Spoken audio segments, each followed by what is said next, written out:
Hi.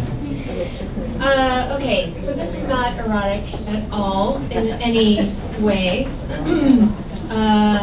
Hopefully it's hilarious.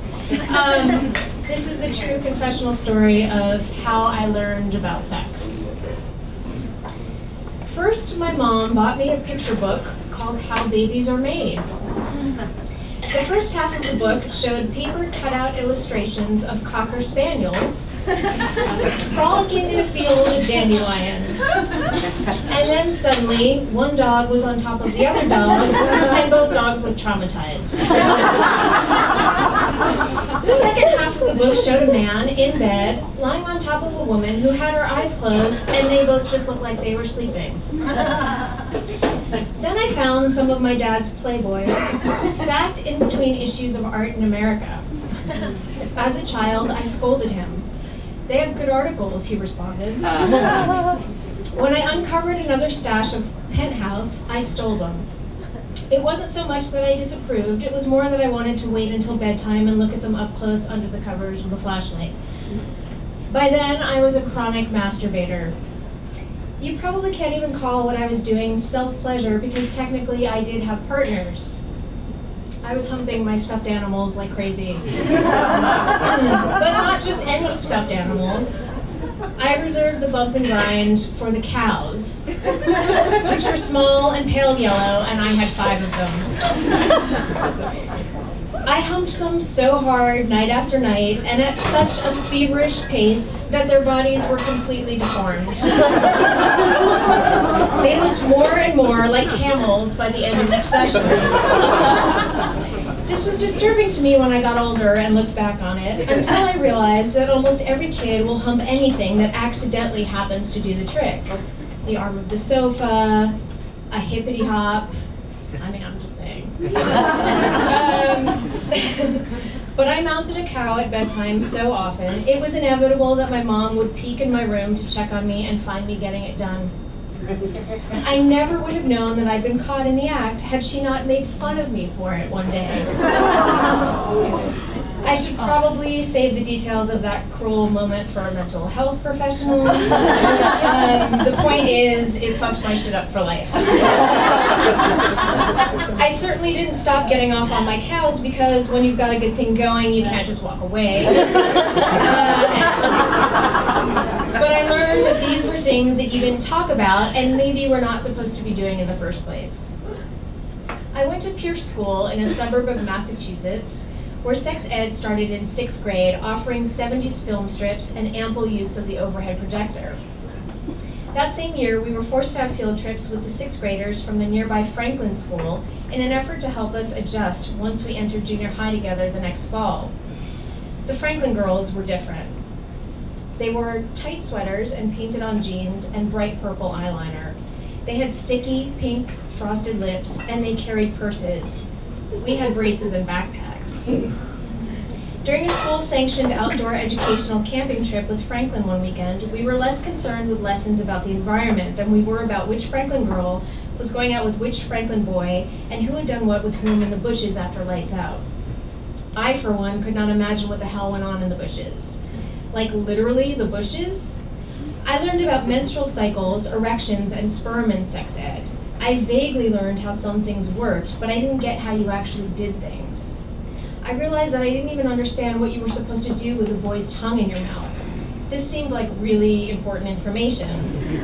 Outside of TV and HBO and dirty magazines and outdated sex ed movies and Judy Blume books, which I loved, anything sex-related in real life terrified me. The Monday after that hormone-fueled hiking trip, all of the girls in my class showed up wearing bright purple eyeliner and pink frosted lipstick.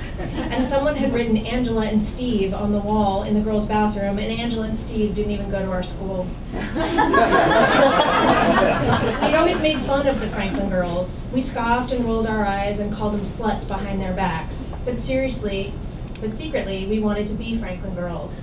We wanted to be sluts too. So the remainder of our 6th grade year became all about boy-girl parties, centered on endless rounds of spin the bottle.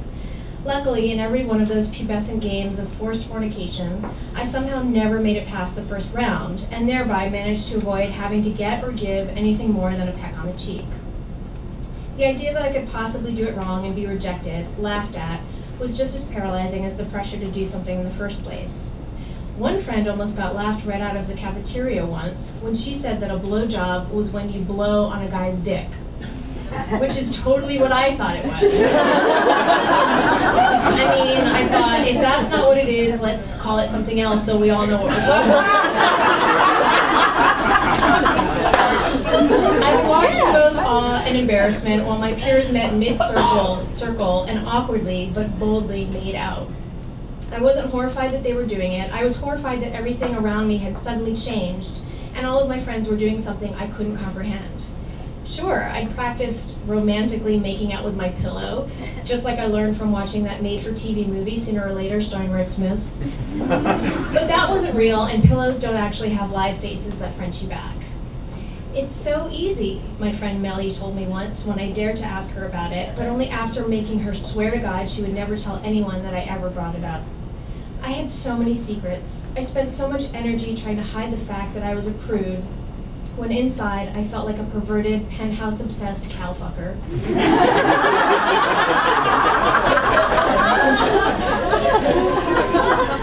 You just, like, move your tongue around, Melly said. When I asked her how you're supposed to know when to open your mouth, she looked at me like I was mentally challenged. That fall in 7th grade, the word for prude was tight, and that was what I was, and it had become impossible to hide. By then, I had my first boyfriend, Chase, who suffered through a 2-month-long courtship during which I was afraid to let him kiss me. I so wished I was different, which is to say I wanted to be like everybody else. I had deluded myself into thinking that no one but Chase knew the truth and that my secret was safe. But that all ended one day in the cafeteria, that dreaded room where, along with the gym and the playing fields, all of one's worst nightmares could quite possibly come true. I was sitting next to Chase and across from Peter Hill, and Peter Hill dared Chase to kiss me. So Chase kissed me on the cheek. I could tell by the look on Peter's smug, self-satisfied face that I had just confirmed all of his suspicions. He looked at me with squinted eyes and said, "Why are you so tight?" "I'm not tight," I replied matter-of-factly. "I'm just not a slut."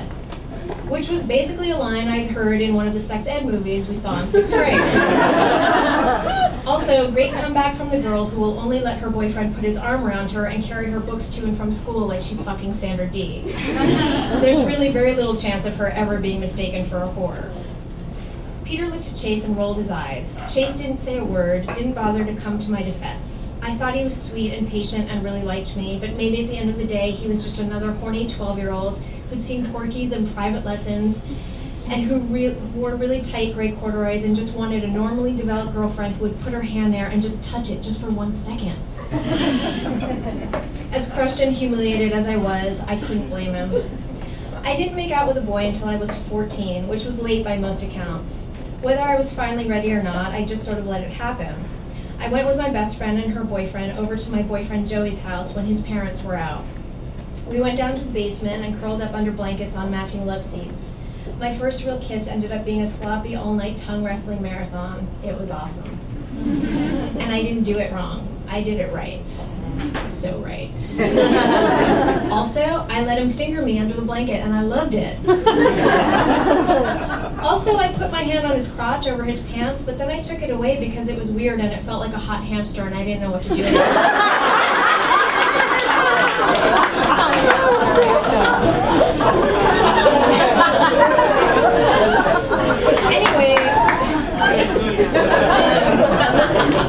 Anyway, I'd finally made it to the other side, I thought, the slut side. Still, that night, my best friend went further with her boyfriend than I would go with anyone for a while. Fortunately, no matter what she did or didn't do, there was no one around who would make fun of her. Thank you.